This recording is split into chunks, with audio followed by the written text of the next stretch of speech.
नमस्कार, देश न्यूज देख रहे हैं आप और मैं हूं आपके साथ दामिनी। बुलेटिन की शुरुआत करेंगे उससे पहले नजर डालते हैं कुछ हेडलाइंस पर। इजरायली सेना को पूरी गाजा पट्टी पर कब्जे का आदेश। प्रधानमंत्री नेतन्याहू बोले, हमास से ऐसी कीमत वसूलेंगे कि उसकी पीढ़ियां याद रखेंगी। जगन्नाथपुरी में 1 जनवरी से ड्रेस कोड लागू होगा। मंदिर प्रबंधन ने श्रद्धालुओं के फटे जीन्स, स्कर्ट और स्लीवलेस कपड़े पहनने पर रोक लगाई। लद्दाख में सेना की टुकड़ी एवलांच की चपेट में आई। 1 सैनिक की मौत, 3 लापता। रेस्क्यू ऑपरेशन जारी।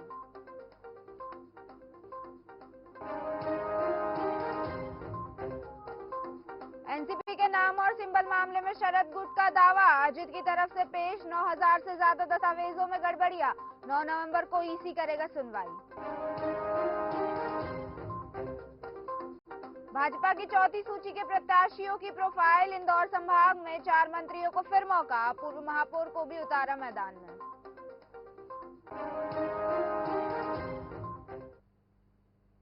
वहीं अब खबरों का सिलसिला शुरू करते हैं और सबसे पहले आपको बता दें, खबर जबलपुर से है, जहां चुनावों के लिए भारतीय जनता पार्टी ने अपनी चौथी सूची जारी कर दी है। जहां 57 नाम वाली सूची में जबलपुर की 3 विधानसभाओं में नाम घोषित किए गए हैं, जिसमें पाटन विधानसभा क्षेत्र से एक बार फिर महाकौशल में कद्दावर नेता माने जाने वाले विधायक अजय विश्नोई पर पार्टी ने विश्वास उठाया है। अजय विश्नोई ने भाजपा के शीर्ष नेतृत्व का आभार जताते हुए कहा कि भाजपा पार्टी की केंद्र और मध्य प्रदेश की सरकार ने जो विकास कार्य किए हैं, उन कार्यों को देखते हुए जनता हम पर विश्वास करेगी और अधिकांश सीटों को जीतकर भाजपा सरकार बनाएगी। इस दौरान कांग्रेस की सूची जारी नहीं होने पर भी विश्नोई ने तंज कसा है। केंद्रीय नेतृत्व का, प्रदेश के नेतृत्व का बहुत बहुत धन्यवाद। माननीय मोदी जी की योजनाएं, माननीय शिवराज जी की योजनाएं मेरी अपनी सक्रियता जीत की गारंटी देती है और इसीलिए पार्टी ने मुझ पर विश्वास व्यक्त किया है। एक बार सबको बहुत बहुत धन्यवाद। फॉर्म भरना है, तैयारी सुबह से जारी है, निर्देशिका मेरे हाथ में है। 1 अक्टूबर के महीने में आज की तारीख से लेकर 30 तारीख तक किस दिन कहाँ जाना है, क्या करना है, इसकी भी तैयारी है। जनता के बीच में जाना है, काम जो किए हैं वो बताना है और आशीर्वाद लेके आना है।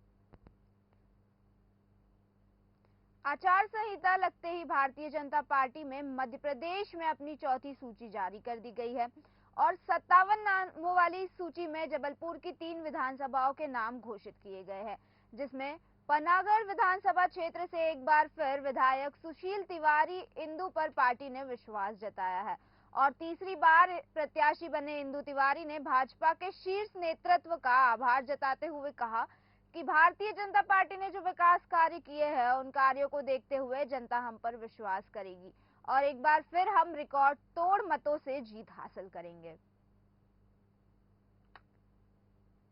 पार्टी को हम धन्यवाद देते हैं प्रदेश और केंद्र नेतृत्व का कि उनने हमारे ऊपर तीसरी बार विश्वास किया है और जिस सब कार्यकर्ता और जनता का आशीर्वाद है कि हम रिकॉर्ड जीत दर्ज करेंगे और जो जिस ढंग से उत्साह दिख रहा है, यह तय है कि ये लड़ाई जो है जीत की, बहुत बड़े अंतर से हम जीत पाएंगे।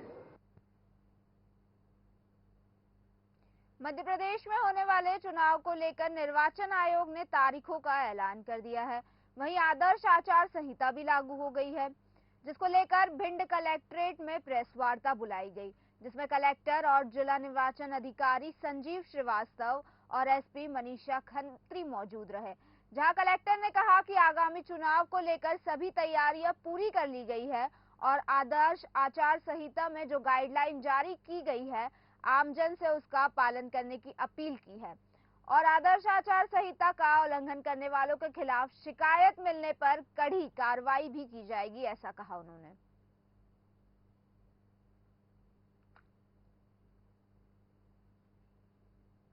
आज माननीय निर्वाचन आयोग ने निर्वाचन की तिथियों की घोषणा की है। इसी के साथ आदर्श आचार संहिता लागू हो गई है, जिसका पालन शासकीय कर्मचारियों को, राजनीतिक दलों को एवं सभी को करना है।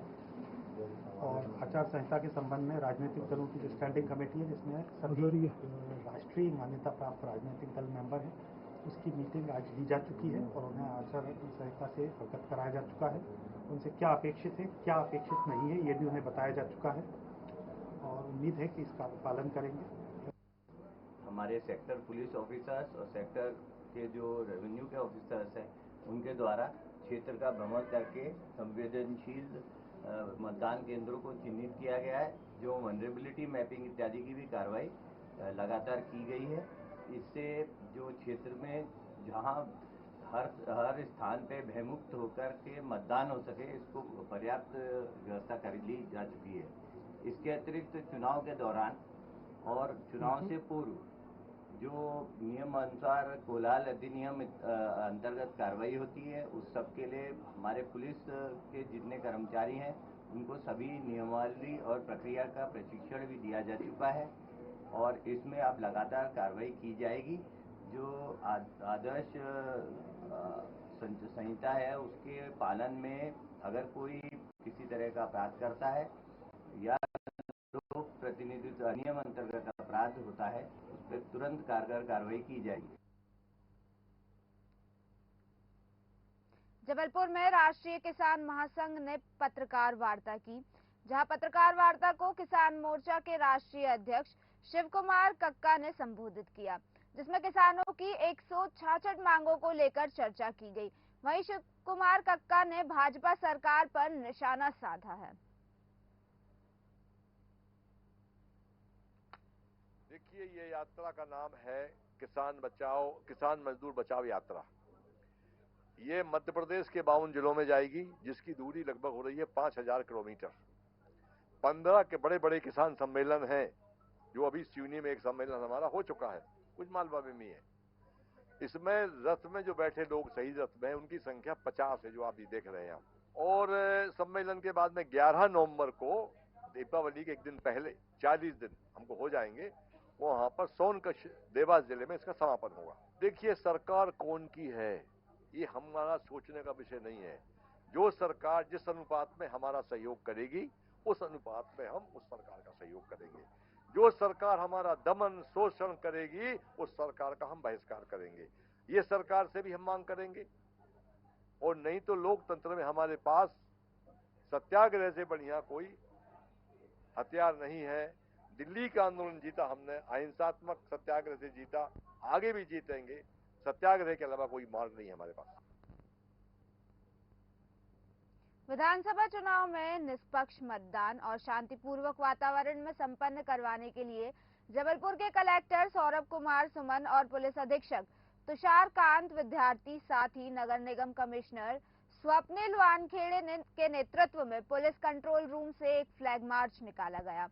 आपको बता दें, फ्लैग मार्च में जिला पंचायत सीईओ जयती सिंह, अपर कलेक्टर मिशा सिंह, अपर कलेक्टर शेर सिंह मीणा, अपर कलेक्टर नाथुराम गौंड, अतिरिक्त पुलिस अधीक्षक प्रियंका शुक्ला, अतिरिक्त पुलिस अधीक्षक समर वर्मा और समस्त थाना प्रभारी बल के साथ और रक्षित निरीक्षक जेपीआर विशेष सशस्त्र बल के साथ मौजूद रहे।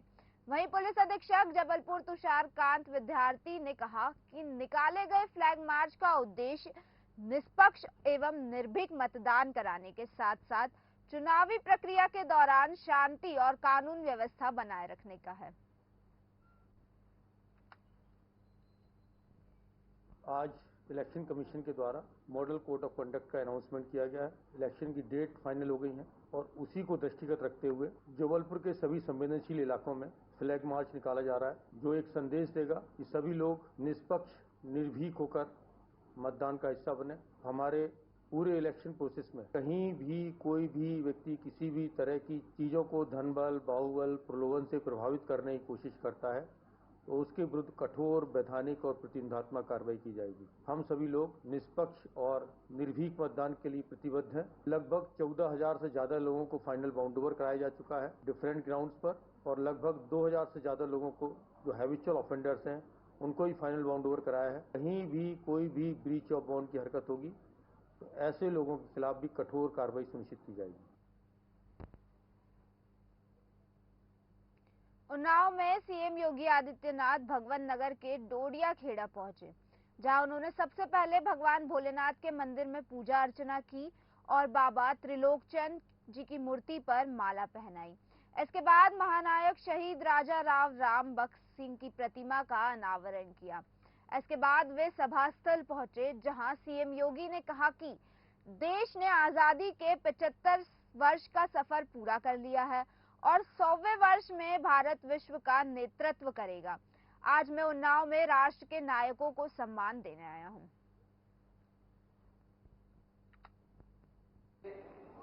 अमर सेनानी राजा राव रामबख्श सिंह जी की मूर्ति के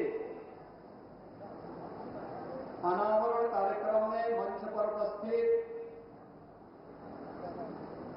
जनपद उन्नाव के प्रभारी मंत्री और प्रदेश के परिवहन मंत्री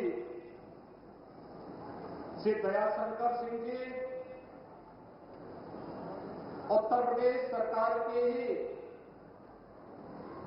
मंत्री श्री रविंद्र जायसवाल जी,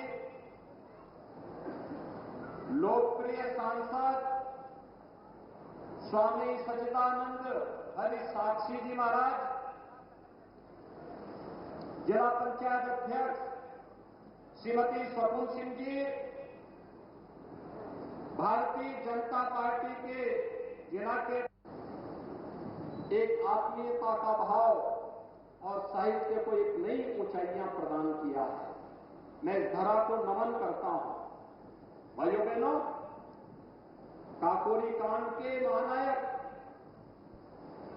चंद्रशेखर आजाद की भी धरती उन्नाव की है। ओडिशा के पुरी में जगन्नाथ मंदिर जाने वाले श्रद्धालुओं को अब ड्रेस कोड फॉलो करना होगा। आपको बता दें, मंदिर प्रबंधन ने बताया कि अगले 1 जनवरी से ड्रेस कोड लागू किया जाएगा। ड्रेस कोड के बारे में श्रद्धालुओं को आज से ही जागरूक किया जाएगा। वहीं ड्रेस कोड लागू होने के बाद लोग जगन्नाथ मंदिर में हाफ पैंट, फटे जीन्स, स्कर्ट और स्लीवलेस कपड़े पहनकर नहीं जा सकते हैं। मंदिर की नीति सब कमेटी की मीटिंग में ये फैसला लिया गया है। हालांकि इस चीज पर अभी तक मंदिर की तरफ से कोई फैसला नहीं आया कि मंदिर में जाने के लिए किसी पर्टिकुलर ड्रेस में जाना होगा या नहीं, लेकिन ड्रेस कोड के लिए मंदिर की कमेटी ने फैसला ले लिया है। तो वहीं इन सब पर अधिक चर्चा के लिए हमारे साथ जुड़ चुकी है हमारी सहयोगी दिव्या मिस्त्री। दिव्या, बहुत बहुत स्वागत है आपका।